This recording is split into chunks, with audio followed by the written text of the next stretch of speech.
Good evening, everyone. Right, we should hopefully be live all across the board and everything, cross fingers, should be working. Hello, everyone. My name is Captain Jack, and welcome to Trek Central Weekly. I'm, of course, joined tonight by the fantastic Mr. Dom. How are you doing, Dom? I'm doing well, yes. Looking forward to talking about this new Discovery book and Discovery Season 4. Ooh, yes. And I've only just realised one of my posters is missing, but... yeah, where's that gone? Who knows? Who knows? I do remember, like, a while back, we had a stream, was it, a couple of months ago, where we was doing Trek Central Live at that point, and obviously we're doing TC Weekly now. Our audio listeners won't be able to see this, but your posters kept falling down for the whole hour, wasn't it? I think it was during one of the Lower Deck streams, maybe, with Discovery reviews. I think it was with Jesse Gender, maybe? It might have been, yeah. Yes, this is the professionalism you should expect. You should come to expect this from Trek Central Weekly. But hello, everyone. I hope you're doing well. It's just myself and Dom tonight. Mr. Getwolski, aka Nick, is off and about doing the old Valentine's things. Unfortunately, me and Dom are here talking Star Trek because that's what we do every weekend. So you're stuck with us, I'm afraid.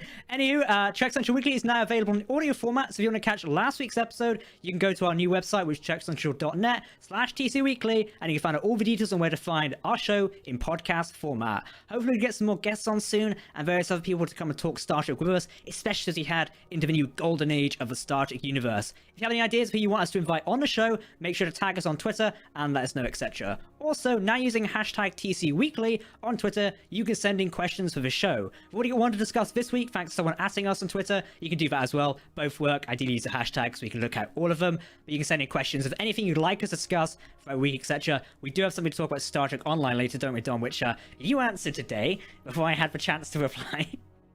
He's like, no, I should answer it. Yeah, I didn't know we were answering questions on this week. So, no, it's a new segment. You know, we've got to expand out there. You know, get in touch with everyone. A new answer. So. Fantastic. Is this for you? Not truth answer. Yes. Yeah.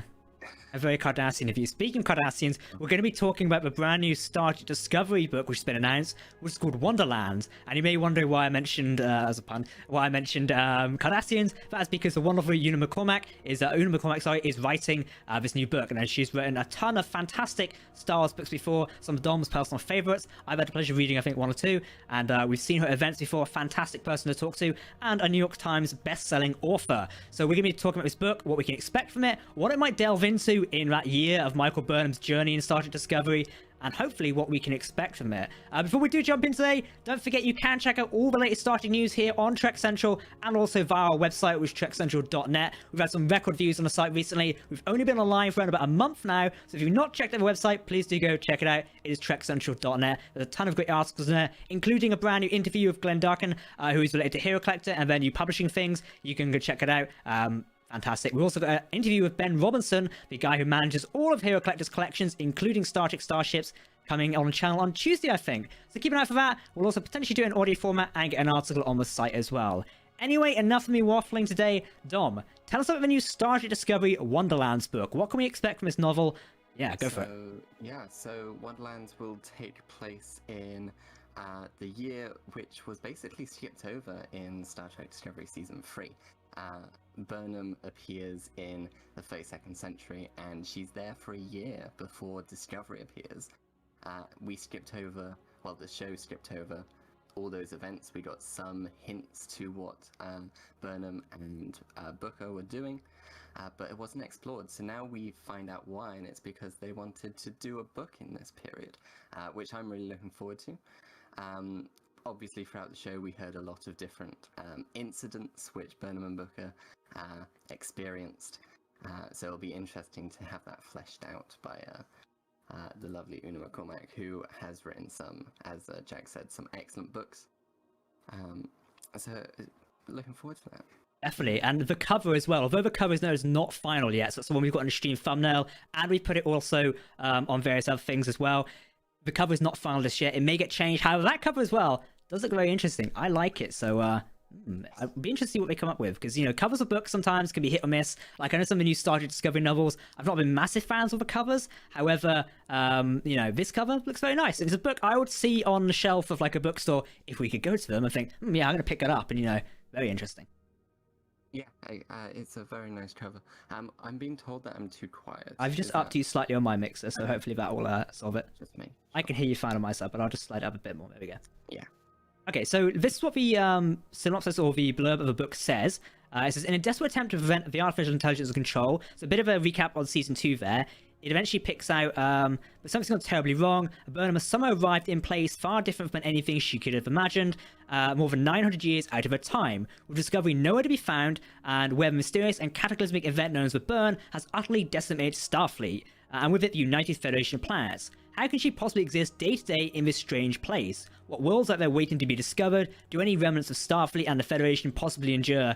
With more questions and answers, Burnham must nevertheless forge new friendships and new alliances if she hopes to survive the future long enough for the Discovery crew to find her. You know, part of me just thought of this. I wonder if we're going to make reference to some of these ships she was searching for came up in that. Because, you know, in one of the, I think it was the opening to episode 2, which is when the Discovery, oh no, episode 3, wasn't it? Where we see her, like, quick flash year as a courier. Where it's like, you know, she picks up like the data chips, or like, was it the control rods? It looked very like Star Trek control rods in a way of the ship. It was black boxes, that's what it was, wasn't it? I'm forgetting the words now. Yeah. And we know, I think wasn't one of the ships called the USS Yeltsin or something like that? Yes, it was, wasn't it? Yeltsin. Yes.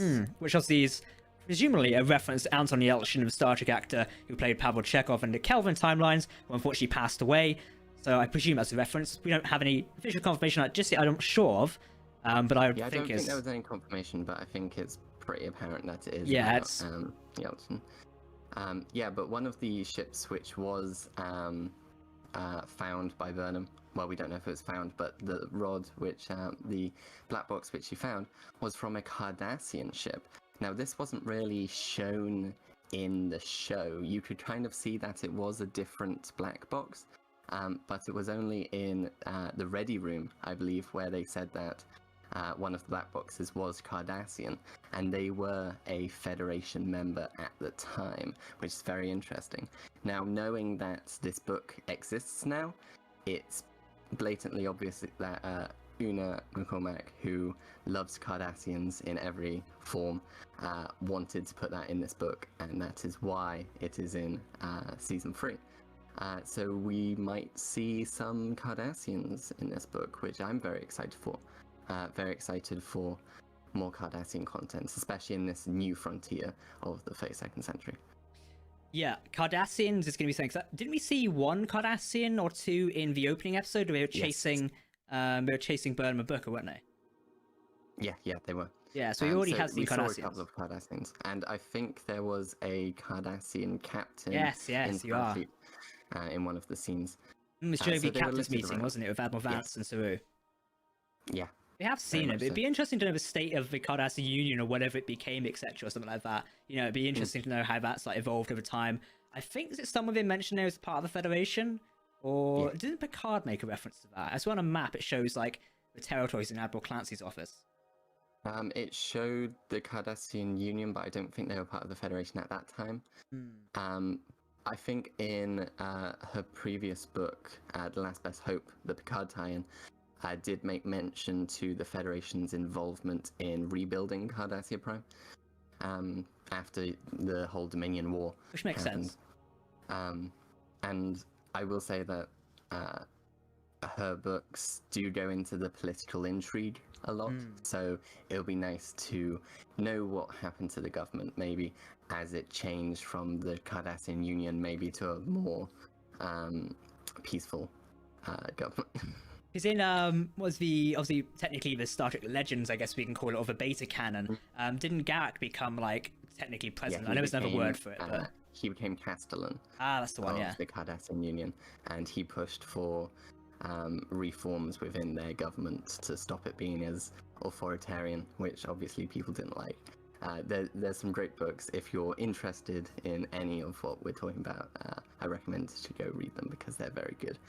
Some of these Star Trek like beta canon books, although they're not technically fitting into canon, are fantastic. Honestly, my favorite book series was Star Trek Destiny trilogy. Fantastic set of books there, because explores the Borg invasion of 2381, all the like universes crossing over, all the like shows crossing over. So you have Janeway, you've got Picard, you've got USS Aberdeen with Dax, etc. All of that crossing over in this one giant battle, which is honestly fantastic. Like, if that could have been made into a show, or even like a short or something like that, it would have been fantastic. Obviously, that would be crazy if that was. It would have to have been done like 20 years ago to actually, you know, make sense. But yeah, it's just how many big people they had in those books, it would be the crossover events to end all crossover events. You know, you see like Avengers always talking about the greatest crossover ever where all the heroes come together. Imagine that, but a Star Trek one. The Trekkies would go bloody mental for that one. We would be bouncing off the walls or something like that. You know. Yeah. There's that fan film on YouTube of where all like the universes collide. You've probably seen it, like Enterprise, and then like the Star Destroyers chasing them. Imagine that, but Star Trek-esque in a way. It'd be fantastic. And we finally find out what happened to the NX-02. Finally, yeah, the tragic fate of the NX-02. A video. Someone still needs to write at some point. Get around to it. Someone in the chat, so Johnny's asking which book is Garrick is mentioned as Castellion or Castellion. That's Enigma Tales, which is canonically the latest in the timeline, I believe. Yeah, until we get any new books in the beta canon. I'd be surprised if we did. I'd be. It depends. We got a lot of book information alongside this new Discovery book information. There's apparently a new TNG trilogy of books by David Mack, Dayton Ward, and James Swallow. James Swallow having recently brought out the new Picard tie-in novel, The Dark Veil, which features the Titan. Yes, it's on my shelf. So we'll see if that's in the beta canon or if it's more alpha canon linking into the shows, because we've seen a lot of the more recent novels linking into the shows, even if it's in small ways, such as the data rod, which we see in Discovery Season 3, or mentions to Tilly's high school life in Season 2, which was in the books. So, yeah. You've been reading the Dark Veil recently, because you did the audiobook version, I got you the paperback version as well. How's that been? Because I've not fully read it properly yet, but... It's very good. I've gotten further into it, but alas, work is keeping me away from it. But it's a lot of good Romulan intrigue post 2385, so post the attack on Utopia Planitia by the Simps and Zapvash. So it's some very cool stuff, and I can't wait to delve deeper into it and hopefully get a video out on what its content is, and then maybe a review out. So it'd be a great couple of videos like exploring Riker's time with Titan as well, because we know a lot of it from beta canon and how he still served on it when he became admiral as well. It would be very interesting to see how he's doing as captain, because I think that's something a lot of people would love to explore. We love Jonathan Frakes, we love William Riker. Seeing him on the Titan, it's a shame we didn't get that in Picard. It'd be lovely if they pulled that ship out of wherever it was, right, that's his command ship. Yeah. Oh, it would be fantastic. The fan reaction to the season finale of Lower Decks, spoilers by the way, Titan appears. The fan reaction to that was insane, and I will say the book in regards to Riker and Troy and everyone else on the Titan just has those same feelings, and bringing characters from the beta canon books such as Christine Vale, the EXO of the Titan, and some other characters. That was very interesting to have her mentioned again, because we didn't see her at the end of Lower Decks there. Said it was a Solarian or is it Solarian? Sorin. Sorry, yeah, Solarian's Mass Effect. Wrong universe there. I've been doing Mass Effect stuff lately. Solarian there instead of Christine Vale, and people are like, hang on a minute. I know I was speaking to one of our new writers at TC here recently, and we had a good hour conversation about the Lower Decks final, particularly how Christine Vale wasn't there, but she was present in the new book as well. So that's why I remember that conversation from recently. It's maybe in season 2. Going into season 2 of Lower Decks, I want to see Christine Vale. That would be great. Yeah. I want to know who that Sorin is. Maybe he was the EXO, but then or have Christine a Bale board or something like that. It could be interesting. Introduce the character, then it aligns with books. If Star Trek, we have this conversation all the time. If Star Trek takes more of a stance of blending her books into the canon, etc., it would be a very much more enjoyable reading experience. Obviously, I always compare to Star Wars, but for all their faults, Disney do their universes of canon very well. The books complement what you see on screen, so you don't need to read the books, but you can read them to get an enhanced experience, and that's technically what a lot of people used to do when it goes to reading extra books, etc. Along with continuing the story of Picard, etc. and Riker, they'd go to get an enhanced experience of the fandom they enjoy. So if CBS could find a way of doing that with a new modern Trek, it could be really interesting. Yeah, 100%. And I think the only problem is the vast array of time periods we're in now. We've got 32nd century, 24th century, and 23rd century,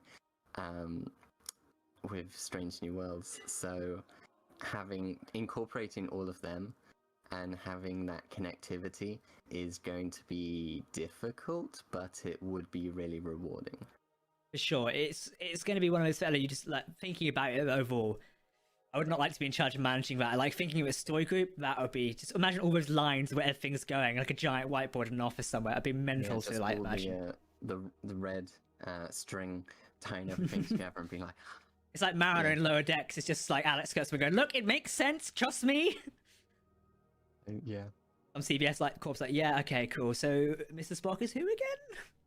Anyway, let's talk about Star Trek Discovery Season 4. So we just spoke about a book, and obviously that sets up a bit Season 3. The last we left off with Star Trek Discovery Season 3, as many know, Burnham has now become captain of, the US Discovery, and she's taken out into the final frontier. Question is, I saw one question today. Who is going to be Burnham's first officer? Who do you think? Oh, that is a tough one. Yeah. I'm going to say here, as much as I don't want it for sake it doesn't make sense rank-wise, I think it's going to be Tilly, because they seem to play on that card quite a lot in Season 3. So whether, like, I also wouldn't be surprised if Admiral Vance installs, like, a commander there to be first officer. As a liaison type. Yeah, or just keep an eye, essentially, like that. Didn't they change... What colour uniform did they change Tilly to in that final scene? Somebody in the chat would know if teachers around. I believe they had it as blue at one point to connote science, and they changed it to red, and then they changed it around again. I honestly don't know off the top of my head. Yeah, because if it's red, then yes, I think it'll be Tilly for a bit until Saru comes back. Yeah. But if it's blue, if they change it to blue, then I think they've got other choices that they're gonna pick. True. But yeah. I mean, it still could be first officer in blue. It doesn't necessarily have to be command, because in Star Trek Discovery all the way back, it was, Burnham was science officer. Yet she was still first officer, wasn't she? Okay, Did she have silver? Apparently it was red to blue. Okay. So I don't think, in that case, I don't think Tilly will be first officer in Season 4. Maybe first episode, but I think either liaison officer or someone else.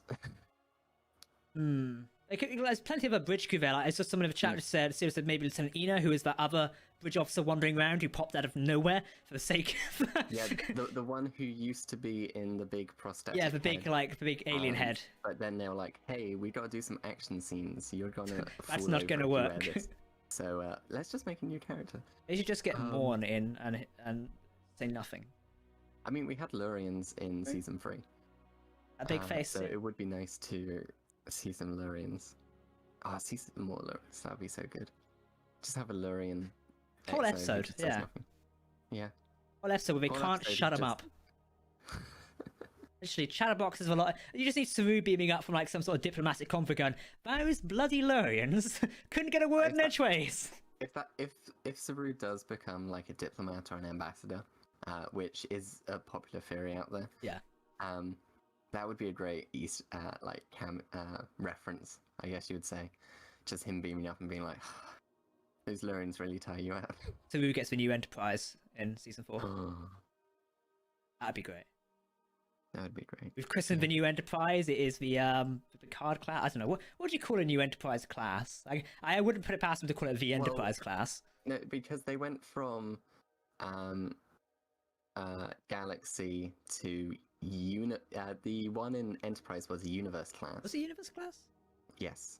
Well, I don't know if that's canonical in Enterprise. Yeah. I know it's canonical in Star Trek Online. So it could be a multiverse class. If they equip it with a spore drive, then it can be a multiverse class, and I will love that. No, you're right. It's, according to Memory Alpha Canon, the Universe class was a Federation starship in one possible version of 26th century. Enterprise Geo starship was class. Okay, I didn't think it had a class name. Okay. Yeah. That's all those Star Trek Online hours coming in handy.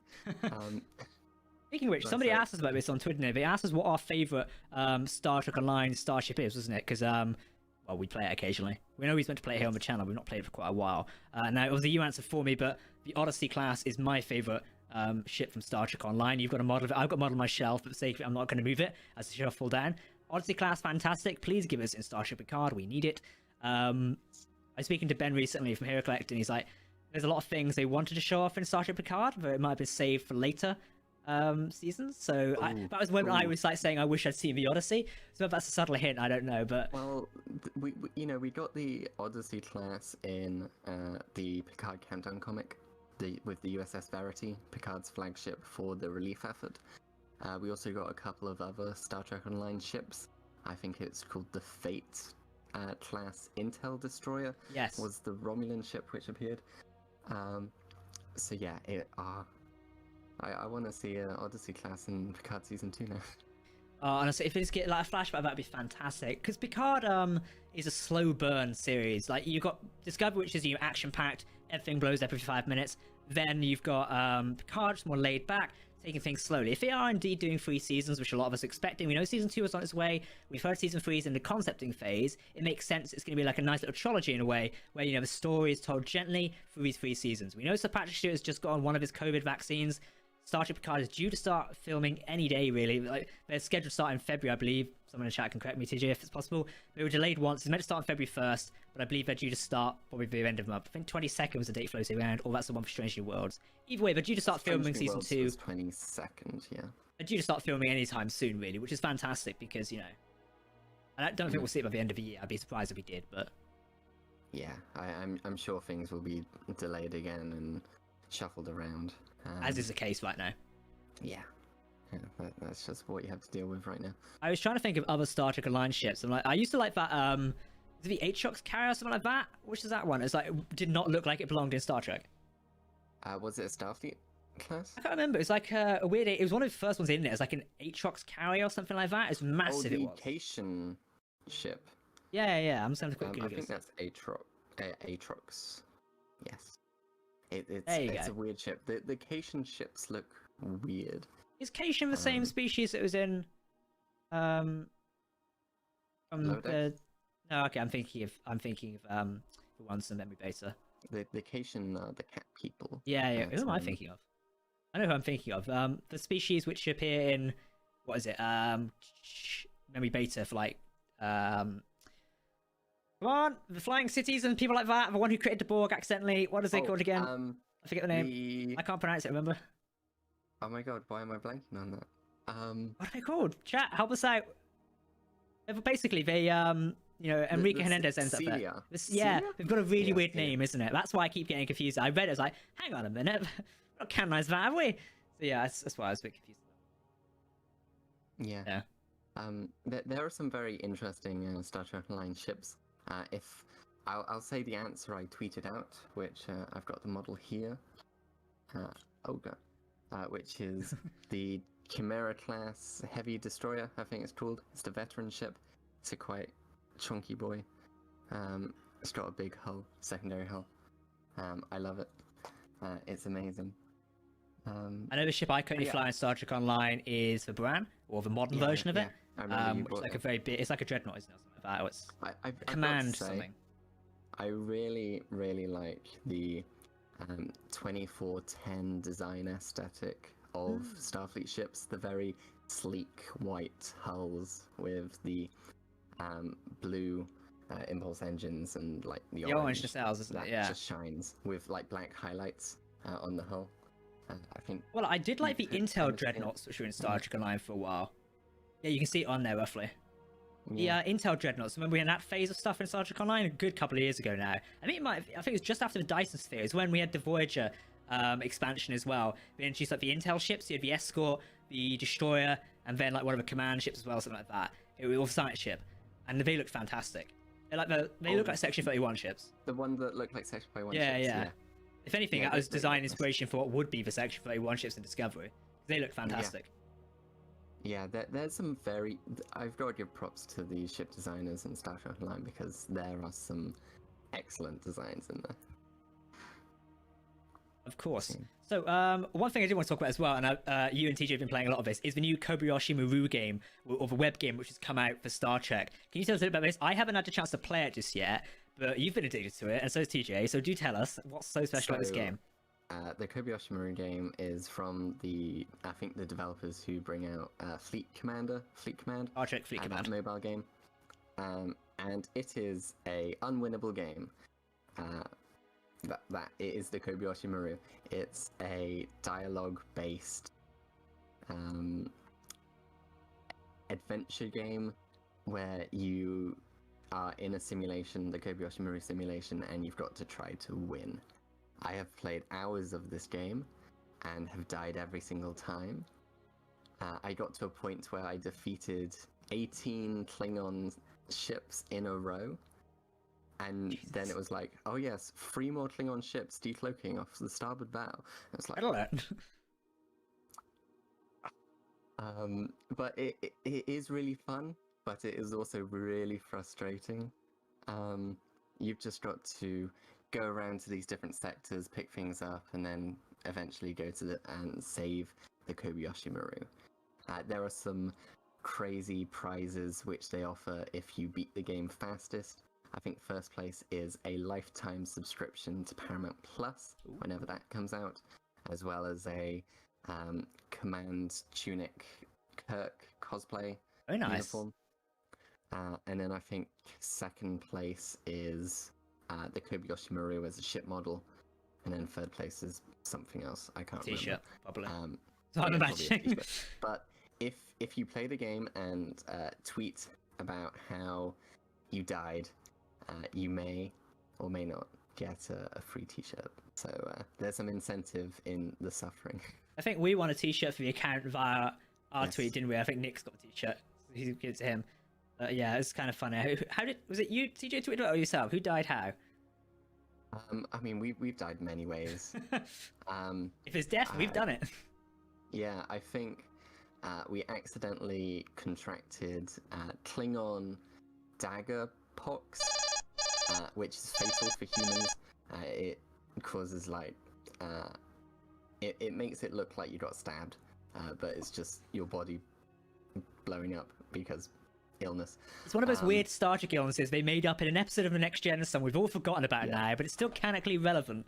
It's like one of those benefits. Like, Captain, he's died for loss of the will to live, you know. I think Danny Shields just donated €5 to the stream, which is a live version for his audience listeners. It said, the problem of canonizing Star Trek Online things is it locks writers into STO ideas and could stifle creativity, hiring STO designers on the other hand. Yeah, potentially that's something they could figure out. And obviously some STO stuff has been included in Star Trek. Obviously Picard does include the Odyssey class. And obviously if they do include it in Star Trek Picard, well hey, even better. That could be very interesting. I think there was I can't remember if this was actually a thing. I might be just sprouting out live. But I think they did meet with the Star Trek Online people to talk about stuff. I remember that. I don't know if it's true, but it's kind of cool if they did. I mean, Star Trek Online is a part of like Viacom, CBS's consumer groups, etc., and whatever technical name they have for that. So it's a part of the global franchise of things. So it makes sense they would have meetings to discuss, you know, how the game can work with what's currently on on TV, etc., on screen, and also how, you know, vice versa, it can complement each other. That's how you effectively run a product. So, you know, it's why we see when Discovery comes out, Star Trek Online have a new Discovery season or a new like mission they launch, etc. They launched one I think a month ago now. Is it House of Yes. House of Honor? Was it? I can't remember what it's called now. House Divided. House Divided. Yeah. We have this whole arc with a new Klingon Civil War, which has been really, really cool. And obviously the return of Ja'ula T'Kuvma's sister from Discovery, who was also in the comics, 3 years ago. So it's insane the journey Ja'ula has from comics to Star Trek Online, and they incorporate a lot of cool stuff. And you know, they got Sam Witwer to voice characters. So now it sounds like Darth Maul is inside Star Trek Online. Yes, it does. Yes, he does do a very his menacing, like, evilish voice is Darth Maul. So it's like, Sam Witwer. Maul. I recognize that voice. Yeah. I'm seeing a lot of chat tonight, or obviously in the chat, obviously, usually that's where chat does take place, about Star Trek Enterprise. And this may be relating recently, there's an article that's appeared online suggesting that Scott Bakula is going to return as Captain Jonathan Archer. Now, as two of the biggest Enterprise fans here and the only two people on the stream right now, we would love that if it was actually accurate and true. Not sure how they pull it off, considering I've read one of the articles in question, and it states that, A, it's from a source which is not credible, i.e. it's an inside source, so... well, hey, I can make that up and put an article if I wanted to. And also it states that he may appear in Star Trek Picard. Now, I'm no canonical expert, Dom, so I'll hand this sarcastic question to you. How the hell would Archer appear in Star Trek Picard bar time travel? It doesn't quite make sense. The only way would be how, you know, we got a lot of rumors for Discovery Season 3 that, you know, Spock was going to appear. Yeah. And it was just a hologram recording. Yeah, which was splice footage in itself. It would just be a hologram recording. It would be nice if, you know, Picard is looking over... He's looking back on Enterprise's final. He's watching Will Riker watch it as well. It's like a paradox. He's watching Will watch Enterprise. He's like, that's what Will does in the holodeck. I thought it'd be weirder. A meme. It's like, it's the Enterprise season final, says Will. And it's like, Picard's like, it always has been, just shoots him in the back, you know. But no, to go back to my point, there is no confirmation or any official proof right now that Scott Bakula is returning as Jonathan Archer. And only very recently did they get him back to do the Star Trek Day celebrations last year, which was fantastic to have him back as well. But no, he may come back in some form, you know, to do something. But no, there's no official confirmation yet. And inside sources, always take with a pinch of salt. Those to your like usual, you know, trustworthy places who actually list their sources, etc. Keep that in mind. Always double check stuff and trying to get carried away. Yes, honestly, I'm one of the people as well. I would love to see Scott Bakula back as Captain Archer or Admiral Archer or President Archer. It'd be fantastic. But until we get more official sources on it, etc., or more confirmation, it's not happening, I'm afraid. So, yeah, wait. And I'm pretty sure he's still being the main character in NCIS New Orleans. I think so. Yeah, it's one of those series. He's been in that for quite a few many years now. So, yeah, I think. It's had many seasons. Most shows typically, it's those American shows, they love like chucking seasons out of them, don't they? Yeah. Especially the NCISs and CSIs. We've got so many that franchise is so like powerful for some reason. I've never watched any of it myself. I'm currently rewatching Stargate Atlantis currently, but I've never watched any of that stuff. NCIS is really good, and CSI. I'm watching have you watched Stargate before? Out of interest? No. You need to watch it. But what was cool was the person who played Carl, the Guardian of Forever's avatar in Star Trek Discovery Season 3, is mostly well known for his work in CSI. Oh, okay. So there's a connection there. I just remember that, but yeah.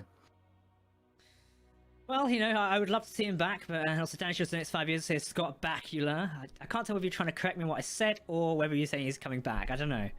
And he's coming back, but just his name isn't proof enough. It's Bakula time. It would be fantastic, wouldn't it? So another bit of news bit we've got on it is principal photography on Strange New Worlds is now set to begin very soon. If you want to read the full article on this, head over to trexlaunch.net. We've got a lovely graphic there, courtesy of TJ and Dave who wrote the article. It's fantastic. Or TJ wrote the article. It's looking fantastic. It's news we've all been waiting for. Star Trek Strange New Worlds may be on the cusp of cameras rolling on season 1. Ethan Peck is now in Toronto. Obviously, Anson Mount's in Toronto with his wife. No sign of Rebecca Romaine yet. Hopefully, she'll be there soon, or she might already be there. Not everyone posts on social media. Also, Jason Isaacs is in Toronto as well, filming a new show. Something, isn't it? It's a new medical show. He's filming a pilot, which is interesting. Honestly, potential crossover, if I say so myself. I mean, he tweeted out saying, you know, I'm in Toronto now. And obviously, the replies were filled with, Strange New Worlds is also filming in Toronto. Coincidence?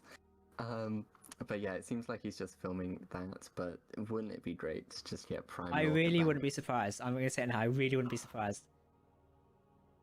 I mean, I would want it just for Anson Mount and Jason Isaacs to appear by themselves at another convention, because their panels are hilarious. It's the most swearing you'll ever hear.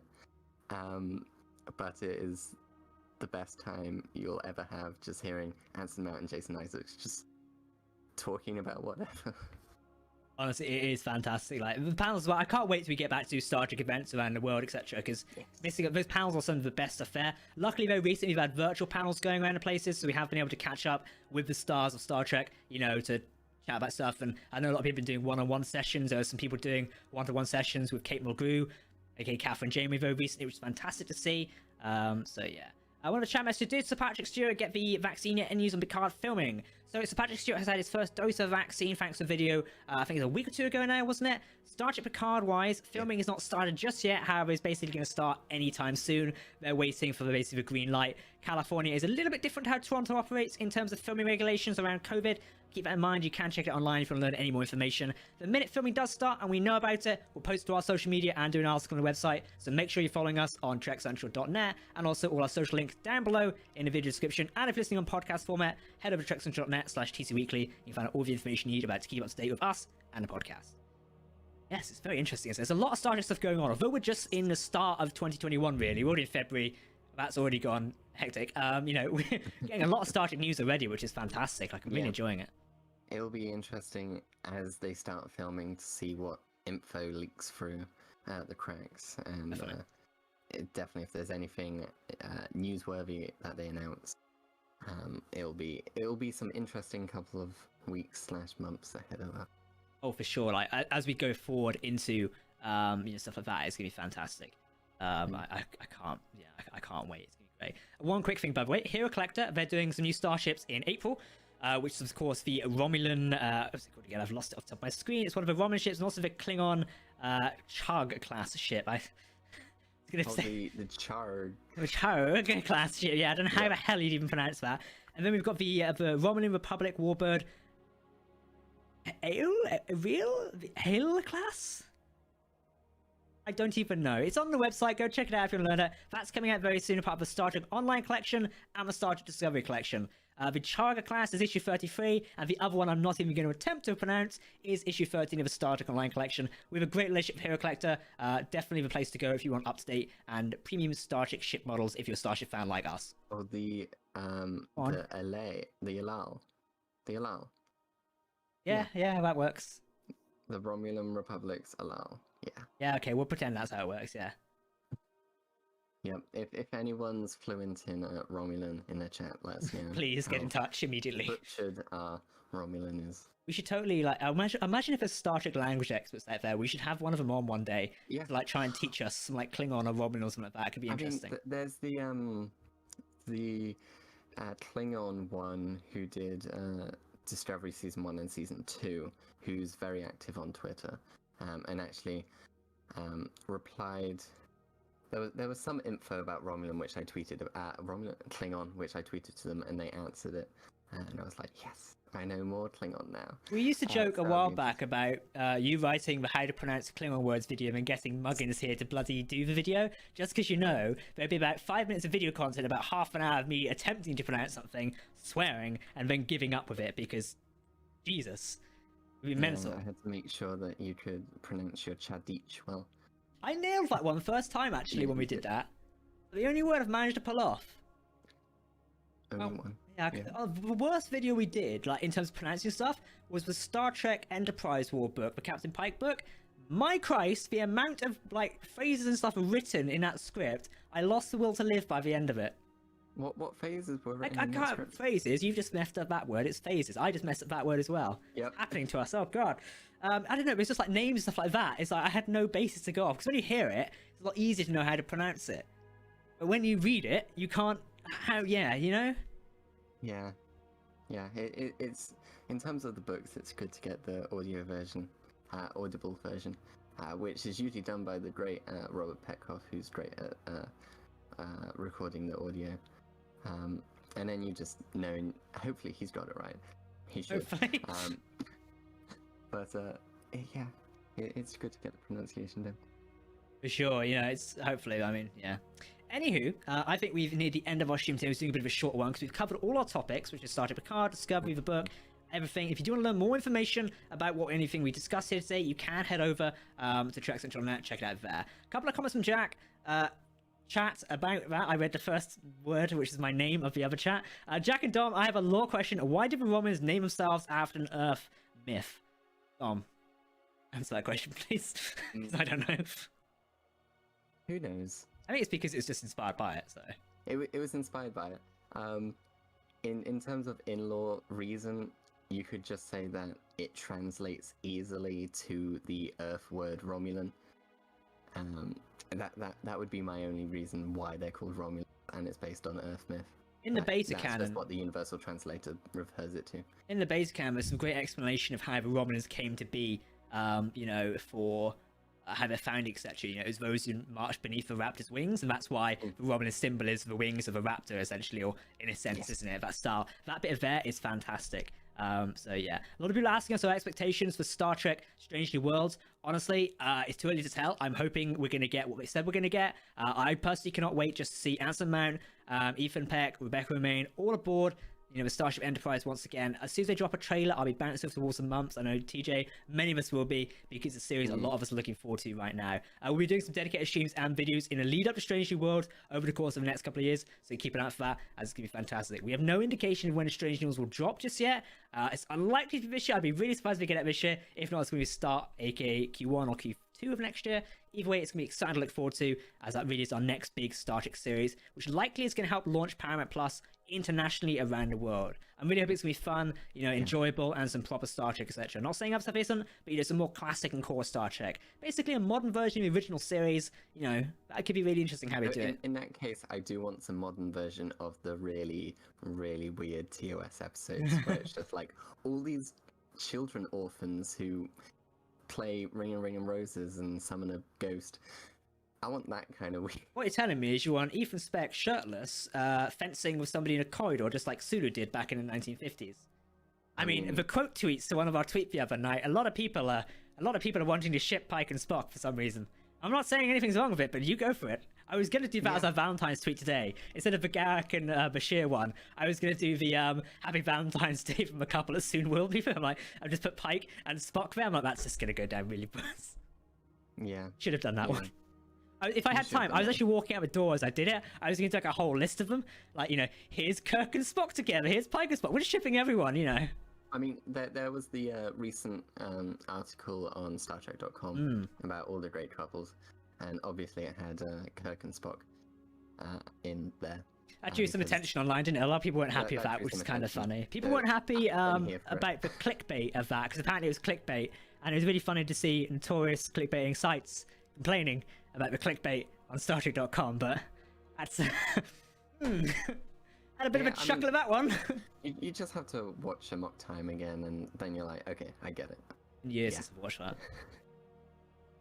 Anyway, there's some very interesting dynamics. It really is, isn't it? Anyway, everyone, we are done here for Star Trek Trek Central Weekly today. I'm getting my words wrong. You can tell it's a Sunday when none of us can speak anymore. We've all lost the will to live, essentially. Thank you very much for tuning in to Trek Central Weekly. If you do have any questions for us, etc., you can tweet them to us over at Trek Central, on Twitter, the Trek Central. All our social links are down below. You can find out more information about what we're doing here over on TrekCentral.net. Join our community Discord as well. All the links are either on screen. Look, they're on that bar there. I keep forgetting it's there. And down below. Thank you to everyone in the chat tonight and all our donators, etc. We'll be back next week for more Star Trek discussion, where I think we might be talking about Star Trek prodigies. You've not spoken about that lately, so it'd be good to maybe get a dedicated stream on that, discuss the animation projects. Maybe we can mix it with Lower Decks and go from there. Of course, if you have missed a stream, it will be available here on YouTube, but you can also listen to us in audio format. Head over to TrekCentral.net/TC Weekly. It's now available on Apple Music, Spotify, Amazon Music. The other one I'm forgetting, I don't know, it's on available on another platform. What's the other one? Apple Music, Spotify. Is it? It might be that one. Music, Google Podcasts. That's the one. There, Google Podcasts. Do you have a page open?